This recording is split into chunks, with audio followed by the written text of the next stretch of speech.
नमस्कार, राष्ट्रबोध से मैं पवन केसवानी। छत्तीसगढ़ की राजधानी के निकट नकटी गांव में 29 जून को जिस तरह से बुलडोजर एक्शन हुआ, उसके बाद आम ग्रामीणों के निशाने पर आ गए स्थानीय सांसद बृजमोहन अग्रवाल। उनके विरुद्ध जिस तरह के अपशब्दों का इस्तेमाल किया गया, सोशल मीडिया का दौर है, ढेर सारे आपत्तिजनक नारे ओपी चौधरी से लेकर मुख्यमंत्री विष्णुदेव साय के विरुद्ध भी लगे।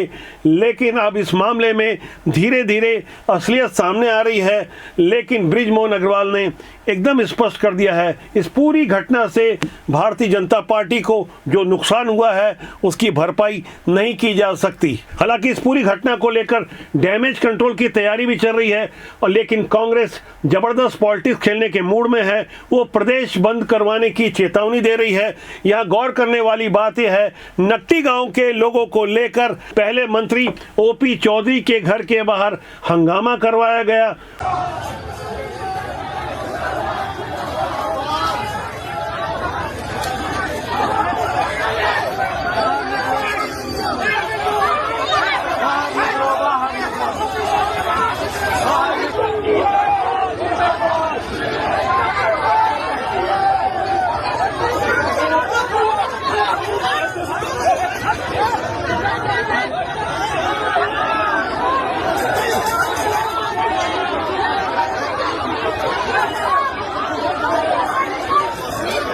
उसके बाद मुख्यमंत्री विष्णुदेव साय के बंगले के बाहर भी प्रदर्शन के साथ, वहीं भोजन करवाने के साथ वीडियो बनवाया गया और ये समझाने की कोशिश की गई, पहले मकान उजाड़ दिया, अब खाना खाने नहीं दे रहे हैं। इस तरह की पॉलिटिकल एक्टिविटी के सूत्रधार की हरकतों पर भी ध्यान रखी जा रही है। समझने की कोशिश की जा रही है कि आखिर नकटी से कितना नुकसान होगा। बृजमोहन अग्रवाल ने अपनी पार्टी के लिए जो चेतावनी दी है, उनके शब्दों पर गौर करना चाहिए। भारतीय जनता पार्टी के शासन की इस पूरे घटनाक्रम से जो बदनामी हुई है, जो किरकिरी हुई है, जो नुकसान हुआ है, उस नुकसान की भरपाई कर पाना मुझे नहीं लगता है कि संभव है। और स्वाभाविक है कि विपक्ष को अगर मौका मिला है तो वो तो राजनीति करेगा। इससे पहले सांसद बृजमोहन अग्रवाल इस हरकत को अंजाम देने वाले अधिकारियों को खुली चेतावनी दे चुके हैं। साफ तौर पर उन्होंने कहा कि उन्हें माफ़ नहीं किया जा सकता। अब जो ये बयान आया है बृजमोहन अग्रवाल का, यहाँ सोचना पड़ेगा भारतीय जनता पार्टी के रणनीतिकारों को किस तरह से डैमेज कंट्रोल किया जाए। हालांकि इस पूरी घटना की असल वजह को समझना हो तो थोड़ा फ्लैशबैक में चलना होगा।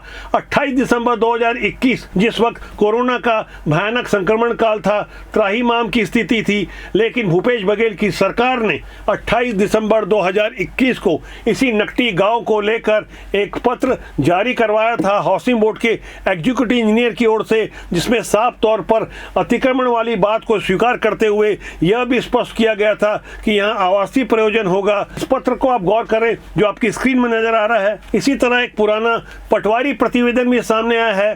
भौतिक सत्यापन करवाया गया, सर्वे करवाया गया कि क्या वाकई नकटी दामादों का गांव था, आसपास के दामादों को वहां बसाया गया था। इसकी हकीकत को समझाने के लिए हमें वो पटवारी प्रतिवेदन देखना होगा। पटवारी प्रतिवेदन के बारे में हम आगे समझेंगे। उससे पहले भारतीय जनता पार्टी के पूर्व मंत्री, कुरुद से विधायक अजय चंद्राकर ने भी कुछ गहरी बात सामने रखी है। मामला कुछ भी नहीं है, वहां कांग्रेस सिर्फ राजनीति कर रही है। वहां विधायक कॉलोनी बने, इसको एप्लीकेशन गृह निर्माण मंडल ने भूपेश बघेल जी के कार्यकाल में लगाया। भूपेश बघेल जी को एप्लीकेशन लगाते समय नहीं मालूम था कि वहां लोग बसे हैं, वहां नहीं लगाना चाहिए एप्लीकेशन करके। एक पक्ष है। दूसरा पक्ष मैं हमेशा बोलता हूं कि समय गलत था। तीसरा, वो जमीन अभी अलॉट नहीं हुई विधायक कॉलोनी के लिए। चौथा, जो कब्जेदार है उसमें कितने लोग भूमिहीन आवासीन है, इस बात की जांच होनी चाहिए। सरकारी जमीन कितने में कब्जा था किसका, यह सार्वजनिक होना चाहिए। उसके बाद किसी को दोषारोपण करें। अजय चंद्राकर जिन बातों को रख रहे थे, उसे लेकर भारतीय जनता पार्टी का मीडिया विभाग मजबूती से अपना पक्ष रख पा रहा है। कांग्रेस पार्टी के एक बड़े नेता जो पिछले 3 साल से फरार हैं, उन्होंने एक अवैध कॉलोनी बसाने के लिए अवैध प्लाटिंग के तहत 51 एकड़ की जमीन ली। और जिस बात का जिक्र नवीन मार्कंडे जी ने किया कि उस समय 3 हेक्टेयर में कब्जा था, वो बढ़कर 15 हेक्टेयर हो जाता है। मुआवजा के लालच में कुछ लोग जो अपने आप को हर व्यक्ति ये प्रस्तुत कर रहा है कि मैं गरीब हूं, मेरा मकान तोड़ दिया गया। इसकी सच्चाई ये है कि बहुत से ऐसे नाम हैं, जैसे सुगलू राम साहू 15,600 फीट में इनका कब्जा है, मनोज कुमार पिता अमरीका साहू 17,200 फीट में कब्जा है, घासी राम साहू 10,000 फीट, रामलाल 14,000 फीट, और एक हमारी माता जी जो शंकर भगवान को लेकर जा रही है, जिसका वीडियो बहुत वायरल हो रहा है, भूरी पाल पति शंकर पाल 14,000 फीट।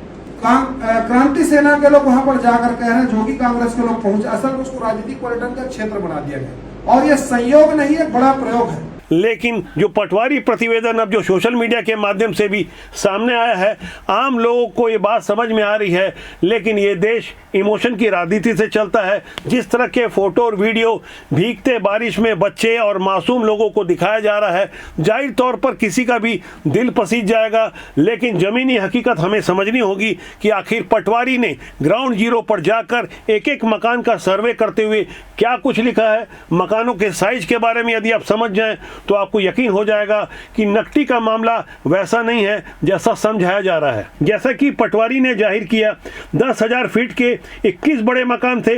अब आप सोचिए 10,000 से ज़्यादा फीट के मकानों में कौन रहता है। आमतौर पर इस साइज के तो फार्म हाउस बन जाते हैं। इसी तरह पटवारी ने आगे अपने प्रतिवेदन में यह भी स्पष्ट किया है, 5 से 10,000 फीट के 13 मकान, 1,200 फीट के 3 मकान। अब आप देखिए यह आंकड़ा, 5,000 से 10,000 फीट के सिर्फ 13 मकान और 1,200 फीट का 3 मकान। अब आगे इसी तरह 1,000 फीट का 7 मकान। अब यहाँ रहने वालों की सामाजिक स्थिति के बारे में भी पटवारी जी ने क्या लिखा है, इस पर भी गौर करें। 44 परिवार वो थे जिनके पास नकटी गांव में पहले से ही मकान थे, और 15 परिवार वो थे जिनके पास अन्य स्थानों पर मकान मौजूद थे।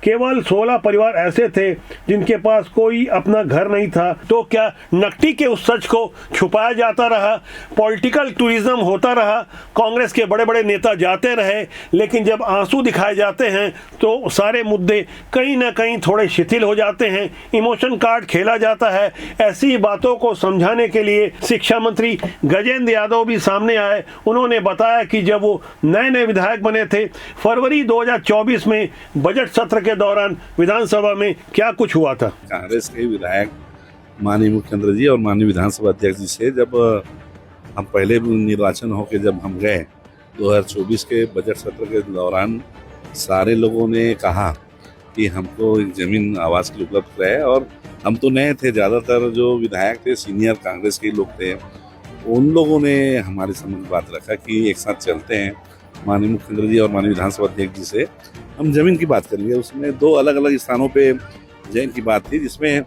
कांग्रेसी लोगों ने ही जोर देकर कहा कि नकटी गांव ज़्यादा बेहतर है और वो एयरपोर्ट के आसपास है और यहाँ पे ज़्यादा अच्छा रहेगा। ऐसा सब सर्वसम्मति से सब लोगों ने कहा। और किसी ने एक जानबूझ के वहाँ उस समय मुश्किल से 7-8 लोग परिवार ही अतिक्रमण वाले थे, जिनमें उस समय सब लोगों सर्वसम्मति से कहा कि उनको नया जगह स्थापित करके उनको मकान दिया जाएगा। जब लोगों ने सुना कि यहाँ पे विधायक कॉलोनी बनने जा रहा है तो बहुत रणनीति के तहत लोगों ने अंधाधुंध कब्जा किया और आज उसको राजनीतिक मोड़ दिया जा रहा है। बुलडोजर एक्शन से 2 दिन पहले यानी 27 जून के करीब बृजमोहन अग्रवाल को ये क्यों कहना पड़ा जिसके पास पहले से मकान है वो चुपचाप यहाँ से चले जाए।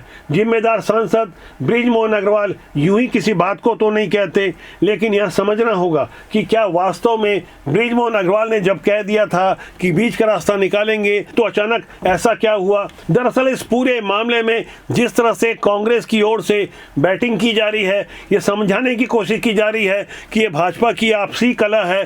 खासकर भूपेश बघेल का जो बयान ओपी चौधरी और बृजमोहन अग्रवाल को लेकर आया, उसके बाद जैसे ही ओपी चौधरी के बंगले का घेराव हुआ, वहां से ये चीज एकदम स्पष्ट हो गई कि पर्दे के पीछे कोई है जो डिक्टेट भी कर रहा है और मदद भी कर रहा है। इस तरह से आंदोलन यदि आगे बढ़ते हैं तो किसे फायदा होगा?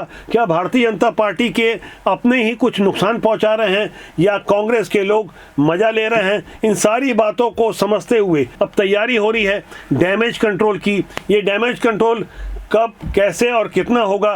क्या पूरी हकीकत आम जनता को भी समझ में आ जाएगी? नकटी का दर्द क्या वास्तव में वही है जैसा कि दिखाया जा रहा है? इस बारे में आपकी क्या राय है? आप कमेंट कीजिएगा और कोशिश कीजिएगा खासकर अच्छे लोगों को राजनीति से जोड़ें, जिससे राजनीति बुरी ना कहलाए। वैसे राजनीति बुरी होती नहीं, उसमें काम करने लोग अच्छे या बुरे होते हैं। तो आज के अंक के लिए इतना ही। बहुत जल्दी मेरी आपसे फिर मुलाकात होगी। नमस्कार।